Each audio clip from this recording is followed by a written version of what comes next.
श्री स्वामी समर्थ. स्वामी महाराज तुमच्या सर्व चांगल्या इच्छा पूर्ण करो ही स्वामींच्या चरणी प्रार्थना करते आणि आजच्या या नवीन व्हिडिओला सुरुवात करते. आजचा हा व्हिडिओ तुमच्यासाठी खूप खास आणि महत्त्वाचा असा ठरणार आहे. तुमच्याही घरामध्ये देवघर आहे का? देवघरामध्ये मूर्ती किंवा फोटो ठेवलेले आहात का? पण जर तुम्ही काही साध्या चुका करत असाल तर लक्षात ठेवा, तुमच्या घरातील सुख, शांती, धन आणि आनंद हळूहळू नष्ट होऊ शकते. होय, अगदी हे खरं आहे. आज आपण जाणून घेणार आहोत देवघरात मूर्ती आणि फोटो ठेवण्याचे खरे नियम, त्याचे महत्त्व आणि शेवटी एक अत्यंत महत्त्वाची गोष्ट, स्वामी समर्थांची मूर्ती किंवा फोटो जी तुम्ही नक्कीच ऐकलेली पाहिजे, नाहीतर तुमच्या घरावर गंभीर परिणाम होऊ शकतात. आपल्या भारतीय संस्कृतीत देवघर म्हणजे फक्त एक जागा नाही, तर ती आपल्या घरातील सर्वात पवित्र ऊर्जा केंद्र आहे. ज्या घरात रोज देवपूजा केली जाते त्या घरात सकारात्मक ऊर्जा वाढते, घरात शांती राहते, वादविवाद कमी होतात आणि सर्वात महत्त्वाचं, लक्ष्मीचा वास कायम राहतो. पण जर देवघर चुकीच्या पद्धतीने ठेवली असेल, मूर्ती योग्य नसतील, तर त्याचा उलट परिणाम होतो. देवांची मूर्ती किंवा फोटो म्हणजे फक्त सजावट नाही, ती एक ऊर्जेचा स्तोत्र आहे. जेव्हा आपण श्रद्धेने पूजा करतो तेव्हा त्या मूर्तीमध्ये किंवा फोटोमध्ये दैवी शक्ती सक्रिय असते. म्हणूनच मूर्ती आणि फोटो योग्य असणे खूप महत्त्वाचे आहे. मूर्ती कशा असाव्यात हा सर्वात महत्त्वाचा भाग आहे. मूर्ती आकाराने खूप मोठी नसावी. घरातील देवघरासाठी लहान किंवा मध्यम आकाराची मूर्ती योग्य असते. मूर्ती शांत आणि प्रसन्न असावी. रागीट किंवा भीतीदायक मूर्ती टाळा. तुटलेली मूर्ती कधीही ठेवू नका. जर मूर्ती तुटली असेल तर ती त्वरित विसर्जित करा. एकाच देवांच्या खूप मूर्ती ठेवू नका. एकच देव, फक्त एक मूर्ती, एक फोटो ठेवणे उत्तम असते.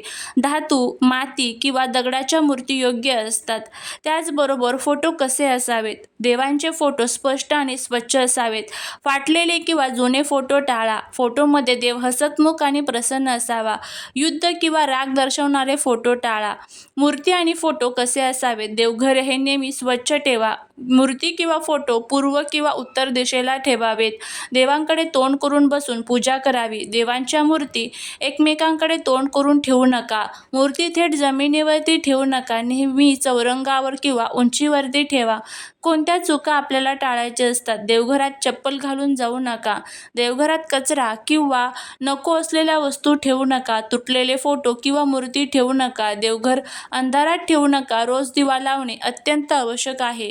ज्या घरात देवघर योग्य असते त्या घरात सकारात्मक ऊर्जा वाढते. पण जर देवघर चुकीचे असेल तर आर्थिक अडचणी, मानसिक तणाव, घरात वाद हे सर्व वाढू लागते.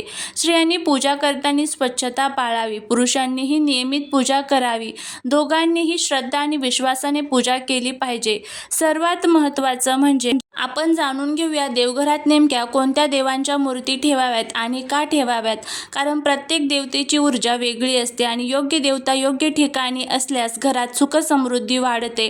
देवघरात सर्वात आधी असावी ती म्हणजे श्री गणेशाची मूर्ती.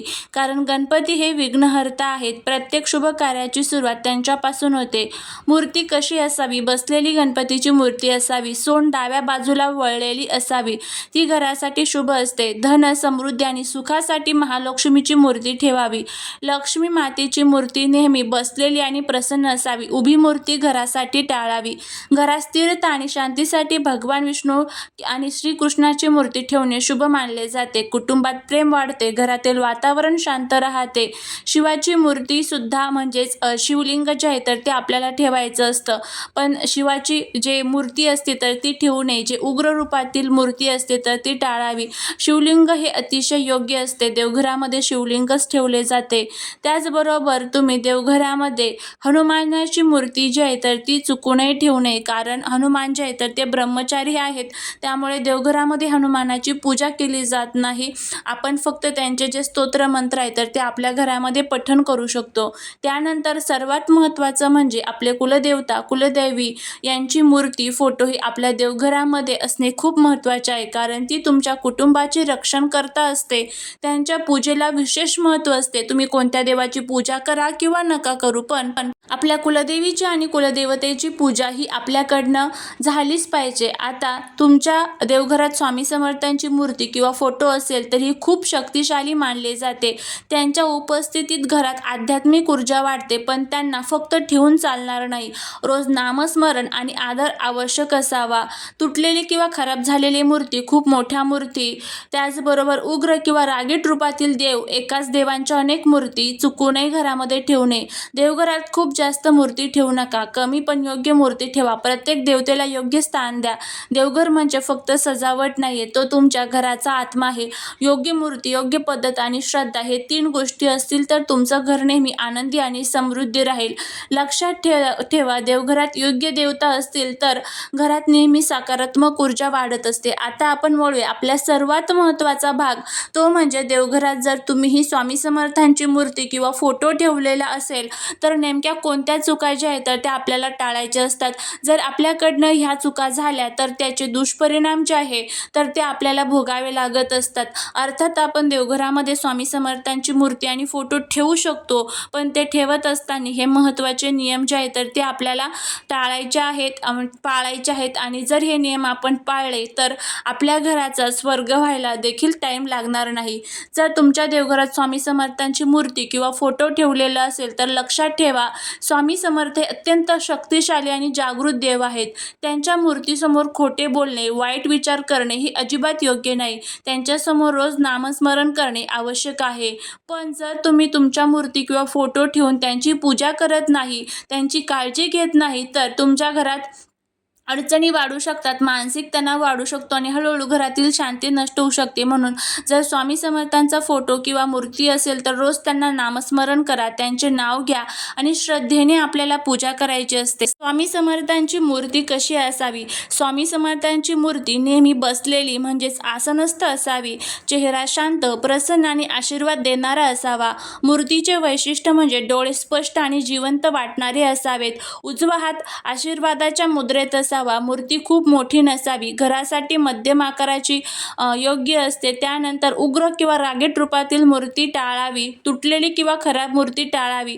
फोटो निवडताना कोणती काळजी घ्यावी? फोटो स्पष्ट आणि स्वच्छ असावा. स्वामी समर्थ बसलेले आणि शांत दिसत असावे. डोळे स्पष्ट दिसणारा फोटो निवडावा. सर्वात उत्तम फोटो म्हणजे जिथे स्वामी समर्थ आशीर्वाद देताना दिसतात किंवा ध्यानमग्न अवस्थेत आहेत असे फोटो जे आहेत तर तो उत्तम मानला जातो. त्याचबरोबर स्वामी समर्थांची मूर्ती किंवा फोटो देवघरातच ठेवावा. पूर्व त्याचबरोबर पश्चिम दिशेला ठेवावा. दक्षिण दिशेला चुकूनही तोंड होणार नाही याची आपल्याला काळजी घ्यायची आहे. मूर्ती नेहमी उंचीवर ठेवावी, थेट जमिनीवरती ठेवू नये. विशेष लक्ष द्यायचं म्हणजे स्वामी समर्थांचा फोटो किंवा मूर्ती एकटी ठेवली तरी चालते, पण इतर देवतेंसोबत असेल तर त्यांना योग्य स्थान द्यायचं असते. मूर्ती ठेवताना स्वच्छ कापड अंथरून त्यावरती ठेवा. मागे स्वच्छ भिंत किंवा सुंदर बॅकग्राऊंड असावे. मूर्ती कधीही स्वस्त किंवा घाण जागी ठेवू नका. त्याचबरोबर स्वयंपाकघराच्या बाजूला ठेवू नका. स्वामी समर्थांची पूजा खूप सोपी पण मनापासून असावी. त्याचबरोबर सकाळी पूजा करावी. स्वच्छ अंघोळ करून स्वच्छ कपडे घालून त्यानंतर दिवसभरामध्ये जमेल तेव्हा 11, 21 किंवा 108 वेळेस श्री स्वामी समर्थ, श्री स्वामी समर्थ या मंत्राचा जप करावा. सायंकाळची पूजा करावी. पुन्हा दिवा लावावा. थोडा वेळ शांत बसून स्वामींचे स्मरण करा. शक्य असल्यास स्वामी समर्थांच्या आरती म्हणा. स्वामी समर्थांच्या समोर खोटे बोलू नका. त्यांच्यासमोर वाईट विचार करू नका. रोज नामस्मरण करणे विसरू नका. स्वामी समर्थ हे जागृत देव मानले आहेत, म्हणून त्यांची उपस्थिती घरात असल्यास तुमचे वागणेही शुद्ध असावे. रोज नामस्मरण करत असताना श्री स्वामी समर्थ या मंत्राचा जप करा. गुरुवारी विशेष पूजा करा. स्वामी चरित्र सारामृत वाचा. साधा नैवेद्य त्यामध्ये साखर, दूध किंवा फळे अर्पण करा. यामुळे घरामध्ये सकारात्मक ऊर्जा वाढते, अडचणी कमी होतात, मन शांत होते. कोणत्या चुका टाळायच्या असतात बघा.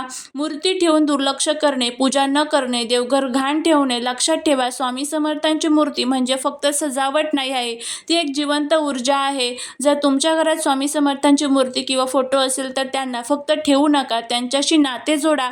त्यांचे रोज नामस्मरण करा. त्यांच्यावर विश्वास ठेवा आणि बघा तुमच्या आयुष्यात किती सुंदर बदल होतात. ते झालेली सेवा ही महाराजांच्या चरणी रुजू करते. व्हिडिओ जर आवडला तर लाईक, शेअर आणि सबस्क्राईब करा. श्री स्वामी समर्थ.